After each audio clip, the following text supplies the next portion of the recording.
showcases are a thing that actors do. When you go to a showcase, what kind of stuff are you looking for from actors?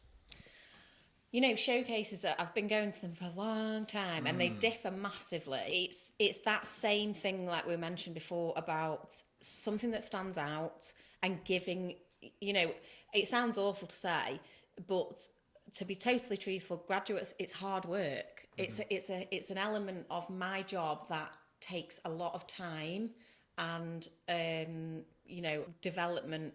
And so equally, you know, as much as I love taking on the graduates and I love that challenge, it is something that I have to bear in mind, particularly at the moment. It's very, very busy. And so it's just about kind of keeping that in mind. So when I do go, almost I want someone to give me a reason to take them on because I'm looking for not, in a way. Sometimes I might go to a showcase and be relieved that there was no one that really stood out to me because I actually haven't got the time to do it. Sounds awful. Yeah. So just give me a reason to stand out. After showcases, there's always that lovely awkward moment where the actors file out and they all have a free glass of wine. What tips would you give actors speaking to agents afterwards? You know what? It's a good question. I think, opinions differ greatly and they're probably being told and encouraged massively to make conversation, be chatty, ask about their day. To be honest, from my point of view, it doesn't really make any difference. At the second that showcase finishes, I will know who I am interested in and I will make contact with them in my own way, which is normally an email, to invite them in to come and chat further, to see if we would get on and whether we would make the right fit. So to be honest, whilst I absolutely do not mind people approaching me after the showcase and having a little chat about them and the school and the showcase and that kind of thing, it makes no difference to me.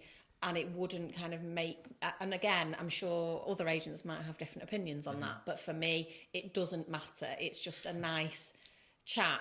Yeah. Do you know what I mean? Yeah. Generally speaking, it wouldn't make any difference. What are you looking for in a showreel? Wow, show reels are a bit of a nightmare. Don't know if you found this. Such fun. Yes. Again, $1 million question. Yeah. What I look for in a show reel is just potential, because obviously it's one element of a lot of elements that I would take into account when I'm looking to take someone on, possibly. So yeah, it's really just something. There's just something in it that I feel there's a strength there. I think it's really hard to do that in a show reel and make it look good and professional and real and not kind of, oh, it was done around the back of the drama school and you know. But equally, it doesn't mean to say that I wouldn't be attracted to someone in a show reel that doesn't have, you know, hasn't paid hundreds of pounds for a show reel. And I think, you know, at the end of the day, it does come down to the acting and what I'm looking for. Yeah. If a client wants to approach a casting director, what kind of a link would you recommend? Would you recommend they contact them directly, or is there something that you in particular would be able to do for them? Okay, so the first question I would ask them is, why are you wanting to contact them? You know, casting directors, I have a lot of friends that are casting directors, and I see firsthand the hundreds of emails that they get a day from people generally sending them an email saying hi. So firstly, what is the reason behind wanting to contact them? Is it because you're in something you want them to invite them to? That's different. But if it is just to say, hi, this is my show reel, that's it, I would recommend that doesn't happen, whether it's me or them, because there's no point. I think you have to do your research. You can't just kind of go, oh, they're a casting director, let's send my stuff to them, because there's got to be a point of doing it.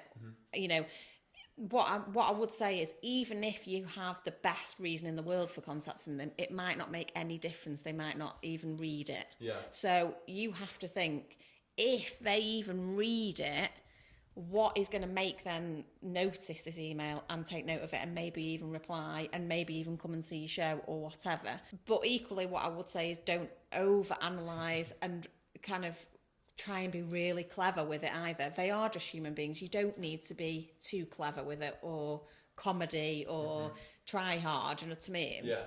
So I think what I would say is, to summarise, try and have a specific reason for doing it. So an invitation, perhaps you've got a new show reel, perhaps you've got new headshots, perhaps you're with a new agent. But equally, I would do your homework. What are they casting at the moment? Do you think that you would realistically be right for what they're casting for? Reference to it. Yeah. You know, maybe reference to a specific character that was in the last series, something that shows that you are actually genuine and you do believe that you would be right for that programme that they're casting.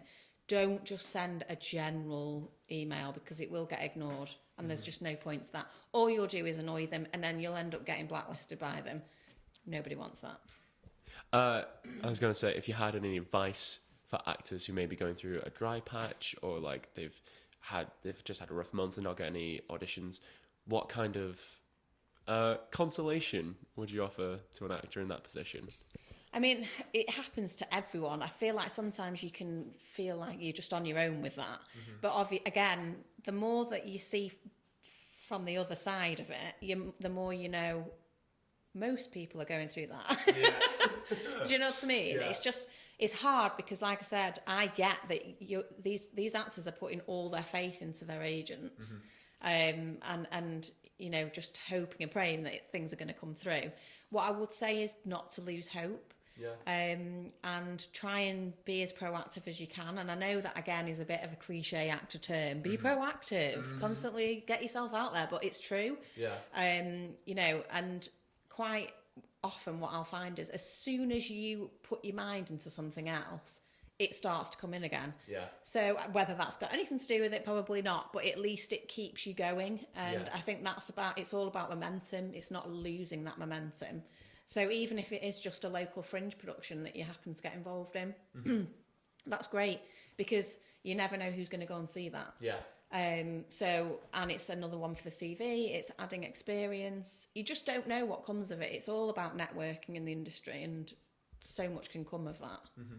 If a client, either from yourself, from another agency, finds that they want to switch agents, what's the kind of process for that? It's a difficult one. I think it very much depends on your relationship with that agent, and you know, equally there may be agreements in place with the contract in terms of notice periods and process for it. But like I said before, honesty is the key, really. There's no point in beating around the bush. If you're not happy with an agent, I know I would absolutely always encourage any actor that's on my books, if it wasn't working, they weren't happy, there was something, first of all, I would say communicate that with them and see what response you get, because you know what, they might kind of actually think, oh God, I thought that's the way you wanted it. That's why I was doing that. I would never normally have done that. Yeah. That's happened to me before. So I do think communication is definitely key with that kind of thing. Discuss it first with them, because you never know what might come of that. And equally, if enough's enough and you just feel that it's not working, be honest with them. I know a lot of agencies do state notice periods, but a lot of the time they might not enforce that. Yeah. And if it does become a bit of a mutual thing, there's no point in having someone hanging on the books when you've decided it's not working. So just be completely honest, and it's up to you whether you want to go in, phone or email. But you know, it's whatever relationship you have. You may have been with them 15 years, and so you might want to go in and actually have that chat face to face. We're going to go for the last question. If you could be in any film or theatre production, what would you want to be in? Again, wow, where do I even start? I think film, it's a little embarrassing. As a kid, I was always obsessed with Dirty Dancing. Yeah. I think I've watched it hundreds and hundreds of times. I still watch it. Of course. So yeah, if I could be Baby in Dirty Dancing, that would definitely be the one. That's the dream. And then theatre production, absolutely anything West End. Sure. A bit obsessed. Went to see Kinky Boots not long ago. Oh yeah. I'd like to be in that. Sure. That's it. Oh, excellent. I don't care what part, just anything.